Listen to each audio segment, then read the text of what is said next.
Bismillahirrahmanirrahim. Assalamu alaikum. I am back again with a new video.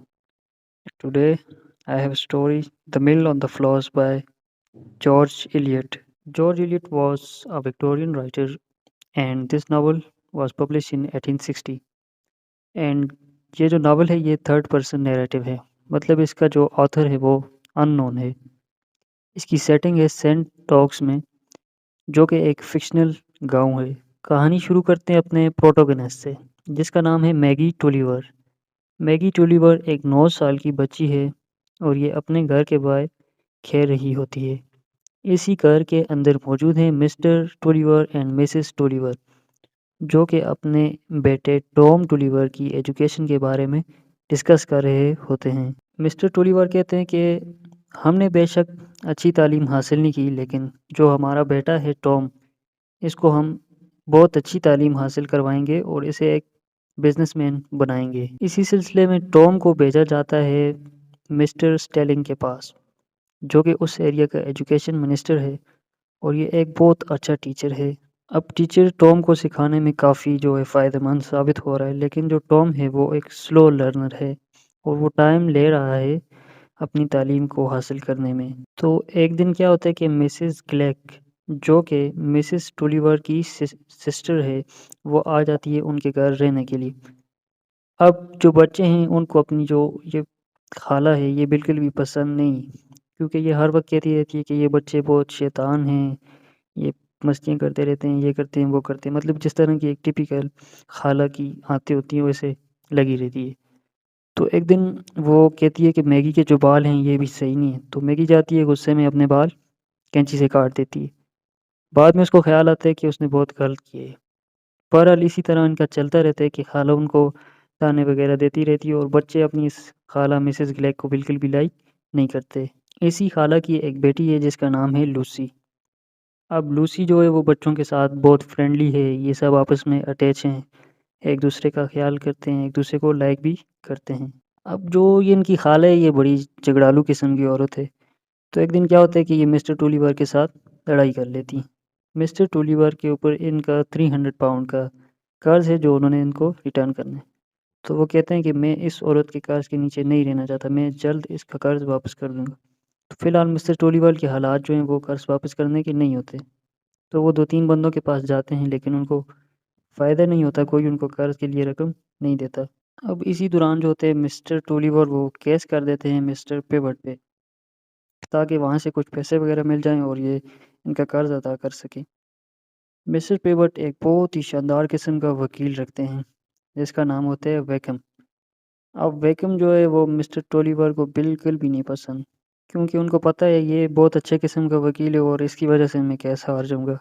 और जब उनको पता है कि इस बंदे की वजह से मैंने केस को हारना है, तो वो उसको कैसे पसंद आ सकता है। अब मिस्टर वेकम का जो बेटा है फ़िलिप, वो पढ़ता है टॉम के साथ। एक दिन जब मैगी टॉम से मिलने जाती है तो वहाँ उसकी मीटिंग हो जाती है फ़िलिप के साथ। अब फ़िलिप और मैगी, इन दोनों के दरमियान डिस्कशन होती है और ये दोनों एक दूसरे के साथ अटैच हो जाते हैं। इनकी कहानी रही तो अपनी तरफ, पीछे क्या होता है कि मिस्टर टोलीवर केस हार जाते हैं। उनकी मिल, उनका पैसा, उनकी प्रॉपर्टी सब कुछ लॉस हो जाता है। अब वो बहुत ज़्यादा मजबूर हैं, दिन ब दिन और कर्ज़ ले रहे हैं, कर्ज़ ले रहे हैं, कर्ज़ ले रहे हैं। यहाँ तक कि उन्होंने अपने घर का फर्नीचर भी बेच दिया है और हुकूमत की तरफ से उनको दिवालिया करार दे दिया गया है। बिल्कुल वो गरीब हो गए, मतलब एक टाइम था उनके पास मिल थी, अब वो बिल्कुल सड़क पे आ गए हैं। जिसकी वजह से टॉम भी बहुत ज़्यादा परेशान है, क्योंकि फाइनेंशियली फैमिली बिल्कुल डाउन हो गई है।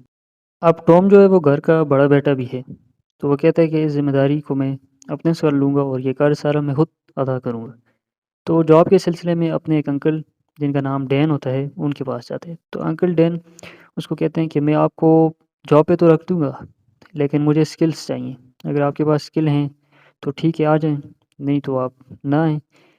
तो टॉम की स्किल्स का हमें पता ही है, वो एक स्लो लर्नर है, तो उसके पास ज़्यादा स्किल्स नहीं होती। यही सिचुएशन चल रही होती है और टोलीवर टॉम से कहते हैं कि टॉम बेटा, तुम मुझसे वादा करो कि तुम ये मिल जो है ये हर हाल में वापस लोगे। तो टॉम कहते हैं ठीक है आप परेशान ना हो, मैं ये ज़रूर हासिल करूँगा। اسی دوران جو ہوتا ہے ویکم وہ یہ مل خرید لیتا ہے اور ٹولیور کو وہاں پہ ایک امپلائی کے طور پہ رکھتا ہے اسی مل میں جس کا وہ خود مالک تھا۔ اب اس دوران جو ٹولیور بہت زیادہ ہیوملیٹ ہوتا ہے، بہت تنگ کرتا ہے اس کو۔ کون؟ وکم۔ میں نے ذکر کیا تھا کہ میگی اور فلپ کی آپس میں اٹیچمنٹ ہو جاتی ہے۔ اب جو ان کا چکر چل رہا ہوتا ہے وہ چھپ چھپ کے میٹنگ کرتے رہتے ہیں اور ایک دوسرے کے ساتھ کافی اٹیچ ہو جاتے ہیں۔ لیکن ایک دن کیا ہوتا ہے، ٹام کو پتہ چل جاتا ہے۔ تو ٹام میگی سے کہتے ہیں اگر تم اب اس سے ملنے گئی تو میں تمہارا برا حال کروں گا۔ تو میگی اب پریشان ہے، ٹام بھی پریشان ہے۔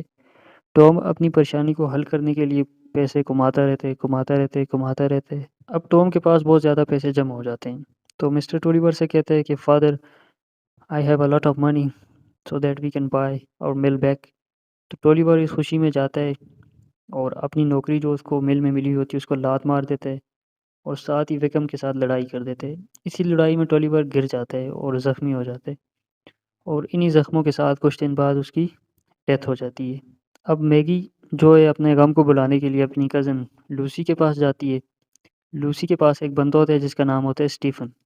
اسٹیفن جو ہے وہ لوسی کا منگیتر ہے، لیکن جب یہ تینوں بیٹھ کے ڈسکشن کر رہے ہوتے ہیں تو میگی اور اسٹیفن کی آپس میں اٹیچمنٹ ہو جاتی ہے، لیکن وہ ایک دوسرے سے شو بالکل بھی نہیں کرتے۔ اب جب فلپ کو پتہ چلتا ہے کہ یہ دونوں آپس میں کچھ کلوز ہو رہے ہیں تو فلپ جو ہے بڑا جیلس ہو جاتا ہے۔ اب اسی دوران جو ہے اسٹیفن میگی کو پرپوز کر دیتے ہیں، تو میگی کہتی ہے کہ میں دوسروں کے ایموشنز کو ہرٹ کر کے آپ کو ایکسیپٹ نہیں کر سکتی، سوری فرام مائی سائڈ۔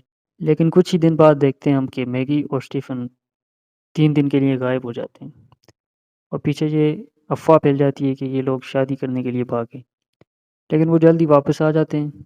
جب واپس آتے ہیں تو ٹام کہتا ہے کہ اب تمہاری اس گھر میں کوئی جگہ نہیں ہے، میگی کو بالکل لاوارث کر دیتے کہ میرے گھر میں بالکل بھی نہ آنا۔ لیکن اسی دوران جو ہوتا ہے فلپ کا ہمیں پتہ چلتا ہے کہ وہ ایک سچا پیار کرنے والا ہے۔ وہ میگی سے کہتے ہیں کہ میگی مجھے دنیا کی باتوں پہ بالکل بھی بھروسہ نہیں ہے، میگی تم ایک دفعہ ہاں کر دو، میں ابھی تمہارے ساتھ شادی کرنے کے لیے تیار ہوں اور میں اپنے فادر کو بھی منواؤں گا کہ آپ کی میل آپ کو واپس کر دیں، بس تم ایک دفعہ صرف ہاں کہہ دو۔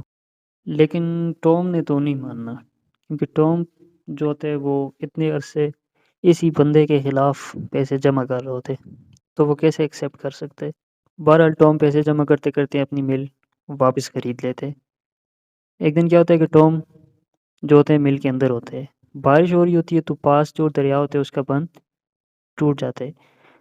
اب جو کہانی ہے اس کا ٹائٹل بھی کیا ہے، دا مل آن دا فلاس۔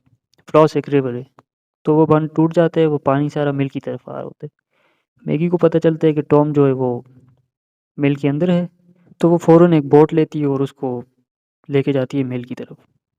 اب وہ کامیاب ہو جاتی ہے ٹام کو بوٹ کے اوپر کھینچنے میں۔ جب بوٹ تھوڑی آگے جاتی ہے تو بوٹ گر جاتی ہے کیونکہ دریا کا بہاؤ بہت زیادہ ہوتا ہے۔ اسی دوران کیا ہوتا ہے کہ میگی اور ٹام دونوں اس دریا میں فوت ہو جاتے ہیں اور ان کو پھر ایک ہی قبر میں دفن کیے جاتے ہیں، کیونکہ ان دونوں نے ایک دوسرے کو پکڑا ہوا ہوتا ہے کہ ان کو موت بھی جدا نہیں کر سکتی۔ تو اس کہانی سے ہمیں سبق کیا ملا؟ ایک تو یہ کہ ہمارے پیرنٹس کو پری پلان ہونا چاہیے اپنے بچوں کے فیوچر کے بارے میں، اور مشکل حالات میں ہمیں ثابت قدمی کے ساتھ فیصلے کرنے چاہیے۔ اس کے علاوہ ہمیں دوسروں کے ایموشنز لو کی بھی کیئر کرنی چاہیے، کیونکہ ایموشنز جو ہیں وہ انسان کو کبھی ڈبو دیتے ہیں اور کبھی آگے لے کے جاتے ہیں۔ اگر آپ کو یہ ویڈیو پسند آئی ہے تو چینل کو سبسکرائب کر دیں۔ اس کے علاوہ بھی چینلز پہ بہت ساری ویڈیو پڑی ہوئی ہیں، آپ نے کوئی سٹوری سننی ہو تو آپ سن سکتے ہیں۔ Thanks for watching. اللہ حافظ۔